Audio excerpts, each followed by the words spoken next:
Conocí a Hugo cuando tenía apenas 23 años. Yo estaba terminando una carrera técnica y él apenas había salido del bachillerato.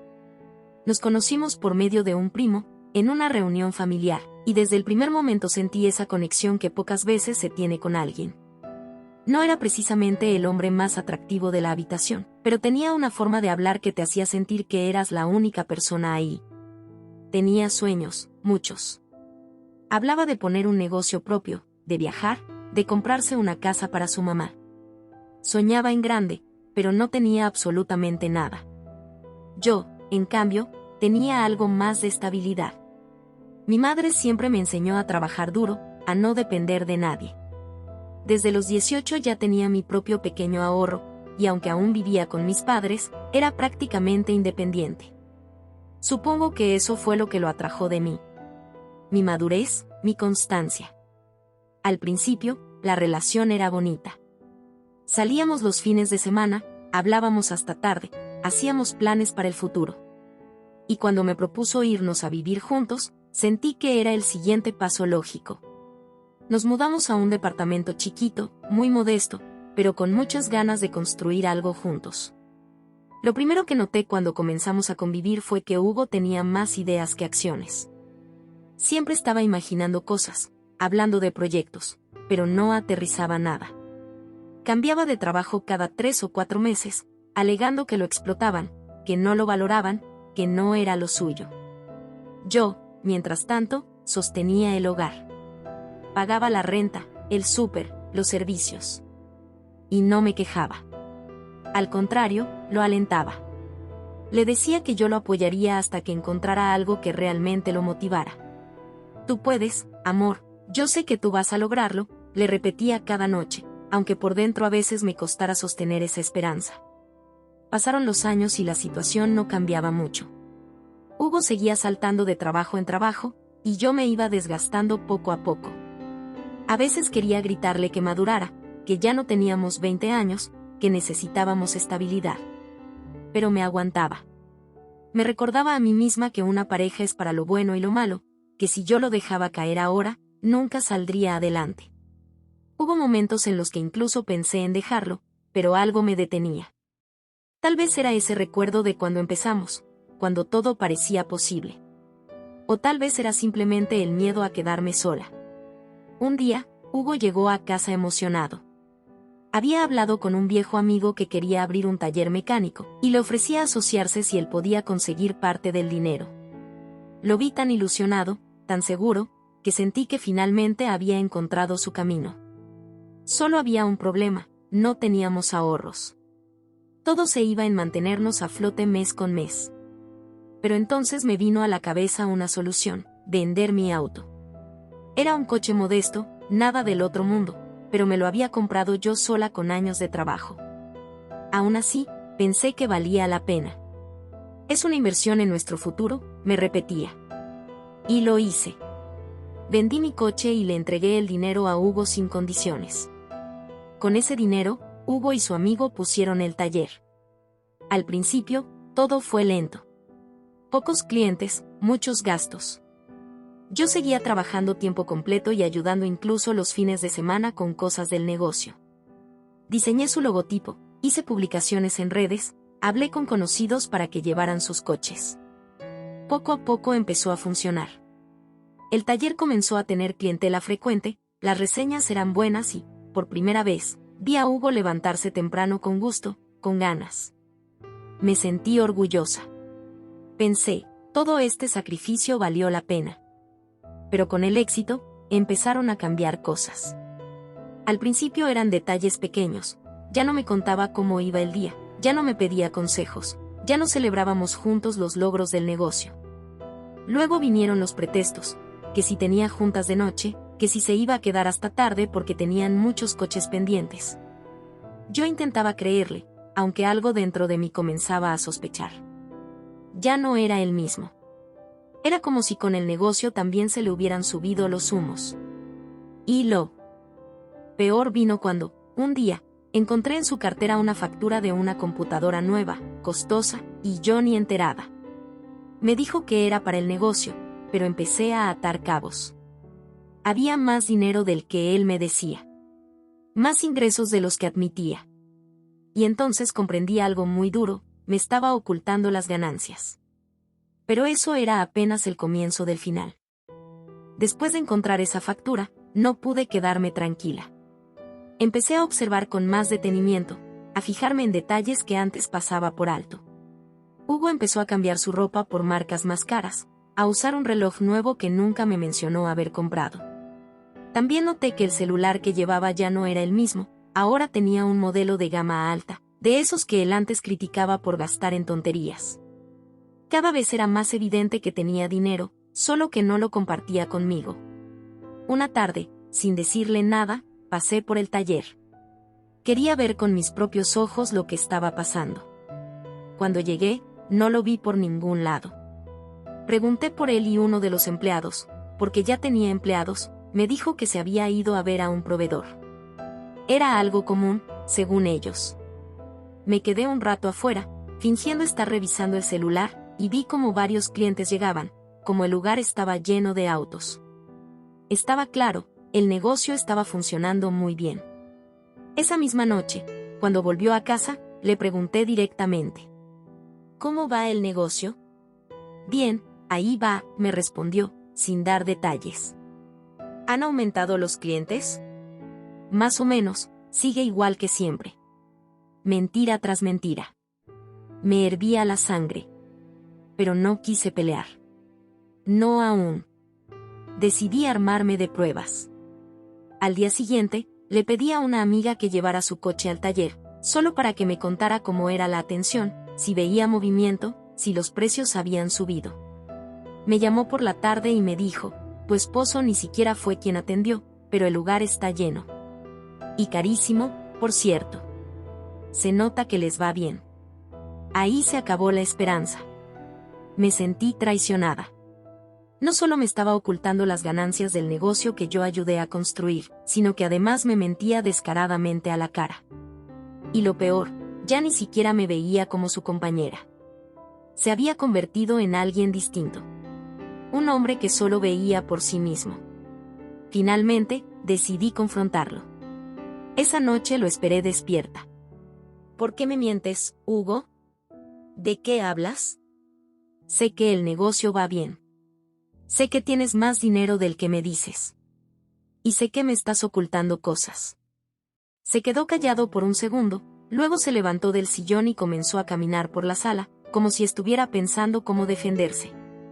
No te lo estoy ocultando, simplemente, no he tenido tiempo de hablarte bien de eso. ¿No has tenido tiempo? Después de todo lo que hice por ti. Vendí mi coche, trabajé hasta tarde, te ayudé a levantar ese taller. Y ahora ni siquiera tienes la decencia de compartir las ganancias conmigo. Entonces me soltó una de las frases más dolorosas que he escuchado en mi vida. Es que el negocio es mío, no tuyo. Así. Como si yo no hubiera puesto ni un solo peso, como si no hubiera trabajado a su lado desde el primer día. Como si él solo lo hubiera hecho todo. Me sentí humillada, invisible. Me levanté, le dije que no quería hablar con él y me encerré en el cuarto. Lloré toda la noche. Al día siguiente, ni siquiera me habló. Actuó como si nada hubiera pasado. Pero yo ya no podía seguir así. Empecé a preguntarme qué tanto de nuestra relación había sido real, y qué tanto era simplemente conveniencia para él. Porque ahora lo veía claro, Hugo se había acostumbrado a que yo lo rescatara. Y en cuanto ya no me necesitó, me apartó. Pasaron unas semanas en las que apenas si nos hablábamos. La tensión en la casa era insoportable. Él salía temprano y volvía tarde. Yo me sumí en una especie de tristeza que nunca antes había sentido. Me dolía más la traición emocional que la económica.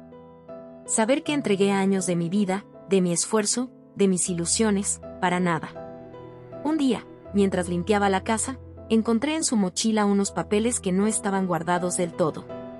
Era un contrato de arrendamiento de un local nuevo. Uno mucho más grande. Firmado solo por él. Y eso no era lo peor. Lo peor fue ver que en la dirección de contacto había otro número de teléfono. Uno que no conocía. No lo pensé dos veces. Tomé ese número, lo guardé, y le escribí desde otro celular. Fingí ser una cliente interesada en él. Nuevo taller. La persona que respondió fue una mujer. Muy amable, muy segura. Me dio detalles del local, me dijo que su socio Hugo estaría encantado de atenderme. Le pregunté cuánto tiempo llevaban trabajando juntos, y me respondió que poco más de un mes. Justo desde que Hugo empezó a alejarse de mí. Ese mismo día, lo esperé con las maletas listas. ¿Te vas, Hugo? ¿Qué? Ya sé todo. Sé del nuevo local, sé de la socia, sé de las mentiras. Te vas. Esta casa es mía y no pienso seguir sosteniéndote. Intentó hacer su numerito de siempre, ese que usaba cuando quería manipularme, que lo había malinterpretado, que no era lo que yo pensaba, que estaba exagerando. Pero esta vez no. Esta vez ya no iba a permitir que me hiciera dudar de mi intuición. Se fue esa noche. No se llevó muchas cosas, solo lo básico. Y aunque me dolió verlo irse, me sentí liberada. Al fin estaba eligiéndome a mí. Pero no todo terminó ahí. Después de que Hugo se fue de la casa, me quedé sola, pero también más tranquila. No era paz completa, porque todavía tenía una herida abierta, esa que duele cuando uno confía y luego se da cuenta de que lo usaron. Pero al menos, ya no tenía que vivir con la mentira diaria. Al menos, ya no tenía que mirarlo a la cara fingiendo que no sabía nada. Los primeros días fueron raros. Me costaba adaptarme al silencio, a la cama vacía, a los platos que ya no se acumulaban en el fregadero. Pero también era liberador. Comencé a recuperar rutinas, a pensar en mí. Me inscribí en un taller de cerámica, retomé salidas con mis amigas, volví a ponerle atención a mi salud, a mi alimentación.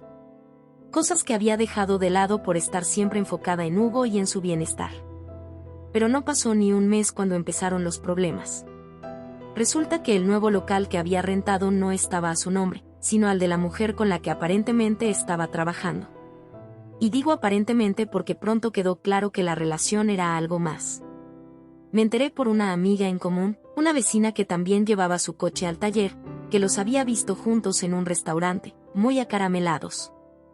Ya no se ocultaban. Eso, por sí solo, no me sorprendía.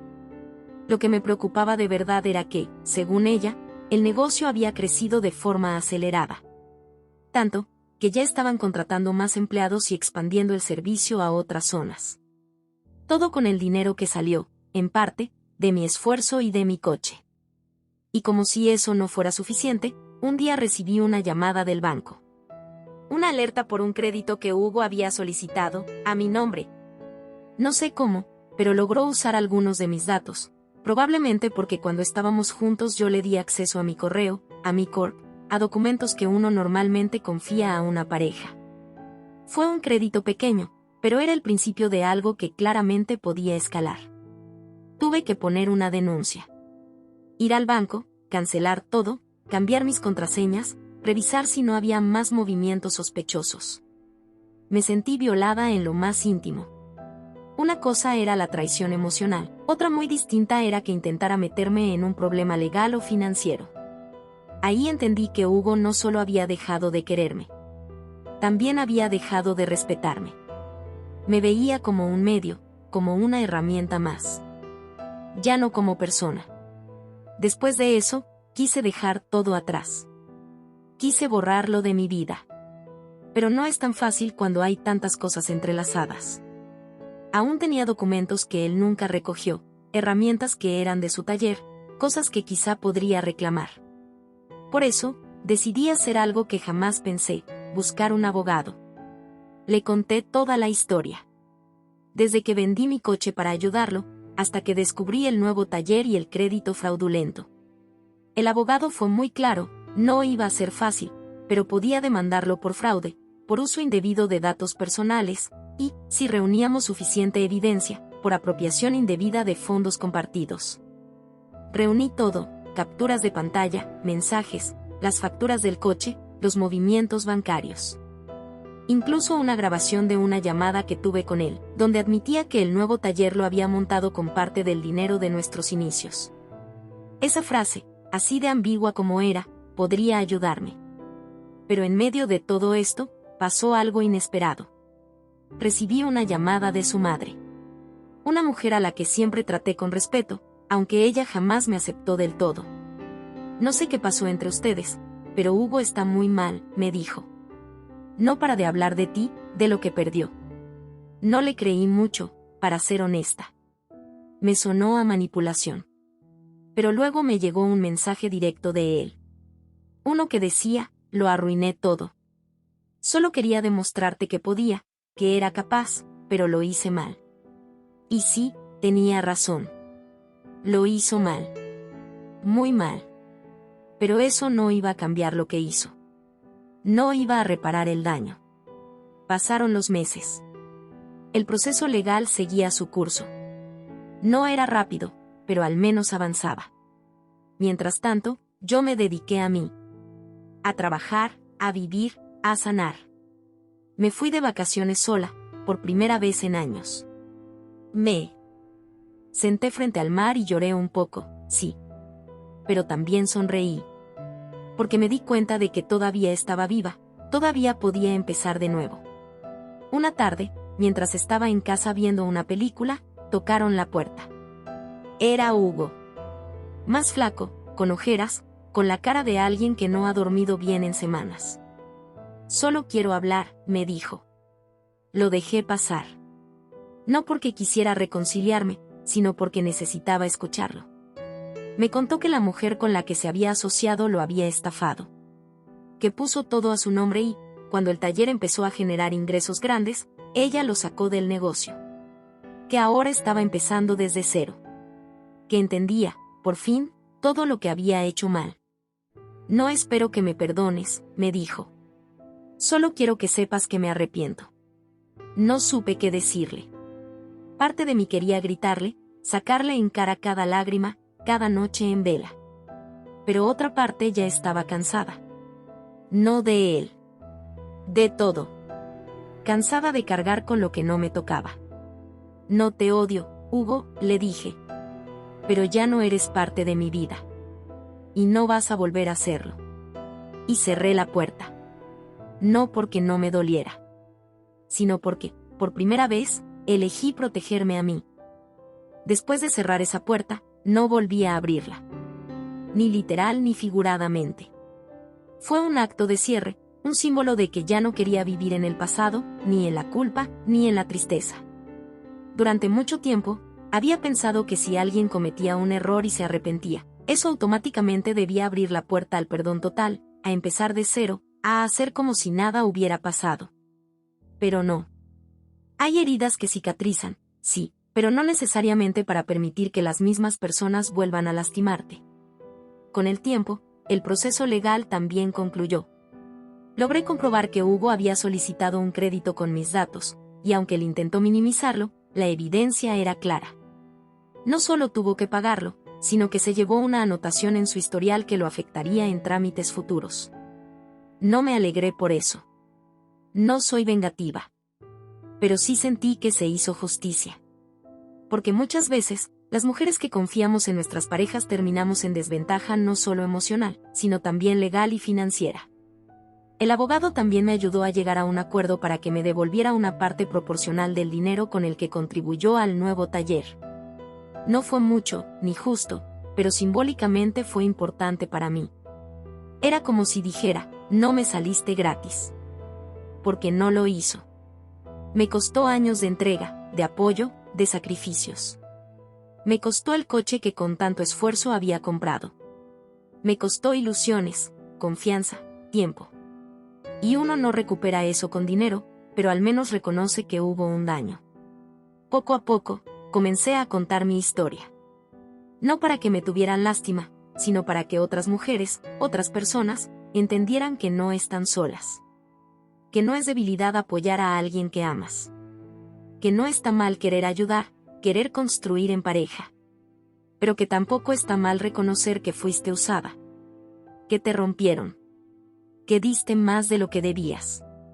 Y que tienes derecho a tomar distancia, a cerrar ciclos, a elegirte. Una amiga me dijo un día, No hay nada más triste que ver cómo alguien se lleva lo mejor de ti y lo usa para construir una vida donde ya no cabes. Esa frase se me quedó grabada. Porque eso fue lo que pasó. Le di lo mejor de mí a Hugo, mi tiempo, mi fe en él, mi ayuda cuando estaba en el suelo. Y cuando se levantó, eligió no compartir ese crecimiento conmigo, sino dárselo a otra persona. Lo peor fue que ni siquiera tuvo el valor de decírmelo de frente. Me lo ocultó. Me mintió. Me hizo sentir que yo estaba loca cuando notaba cosas raras. Y eso es lo que más duele, el gaslighting, la manipulación, la traición silenciosa. Pero a pesar de todo, no me arrepiento de haberlo ayudado. Me arrepentiría más de haber sido una persona indiferente. Lo que sí aprendí fue a poner límites. A no romantizar el sacrificio. A no dejarme al final de la lista. Porque al final del día, nadie puede dar amor verdadero si no se ama a sí misma primero. Hoy tengo mi vida reconstruida. No perfecta, pero mía. Tengo paz. Mis rutinas. Nuevas metas. Gente a mi alrededor que me valora por lo que soy, no por lo que puedo darles. Y tengo claro que nunca más voy a rogar para ser parte de la vida de alguien. Hugo, por lo que supe, intenta levantar otro taller. Solo. Quizás aprenda. Quizás no. Ya no me importa. No con rencor, sino con distancia. Esta historia me dejó marcada. Pero también me enseñó que nunca es tarde para volver a empezar. Y que si alguien te deja rota, tú puedes recoger tus pedazos y reconstruirte más fuerte. Porque a veces el amor propio llega después del desastre. Pero cuando llega, se queda para siempre.